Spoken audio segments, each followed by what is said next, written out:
5টা মিনিকেট আর একটা আতপ, তাই তো? ঠিক আছে দত্তবাবু, আমি ছেলেদেরকে বলে দিচ্ছি, ওরা গোডাউন থেকে তুলে মালটা ডেলিভারি দিয়ে দেবে আপনার বাড়িতে। হ্যাঁ হ্যাঁ হ্যাঁ, ঠিক আছে, ওদের কাছে টাকা দিয়ে দেবেন। হ্যাঁ হ্যাঁ, এই দত্ত বাড়িতে 5টা মিনিকেট আর একটা আতপ যাবে। 5টা মিনিকেট আর একটা আতপ যাবে, ঠিক আছে? কিসে যাবে? ভ্যানে যাবে। মোটর ভ্যান না পেট্রোল ভ্যান? अबे साले মোটর ভ্যানে। আমি যাব না লোক যাবে? তোর বাবা যাবে। আসল বাবা না নকল বাবা? এটাকে আমার কাছে কাজে তুই নিয়ে এসেছিলি না? নেহাত শালা অবস্থায়, নাহলে অনেকদিন আগে গোডাউনের নিচে চাল দিয়ে সমাধি দিয়ে দিতাম। দাদা হ্যাঁ, কি হয়েছে বোন? আর এটা আবার কি নতুন কাজের লোক নিয়ে এসেছিস নাকি?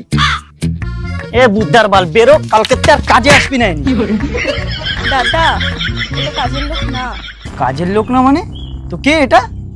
দাদা আমি না এই ছেলেটাকে ভালোবাসি। তুই এই ছেলেটাকে ভালোবাসিস? কি দেখেছিস ওর মধ্যে? শালা ছুঁচো মুখের মতো চেহারা। আমার 2 তলা বাড়ি আছে। এই না হলে আমার বোন একটা রাজপুত্রের মতো ছেলেকে নিয়ে এসেছে। তাড়াতাড়ি যা, বিয়ের কার্ড ছাপাতে চলে যা। তোমাদের সম্পর্ক আমি মেনে নিলাম, তোমাদের চার হাত আমি এক করি। চলো ভাই, তোমার 2 তলা বাড়িটা দেখে আসি। চল।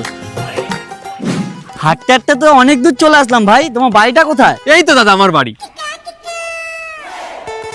এটা তো একটা নর্মাল টিনের বাড়ি, 2 তলা বাড়ি কোথায়? তুমি বুঝলে না ব্যাপারটা, আসো আমার সাথে।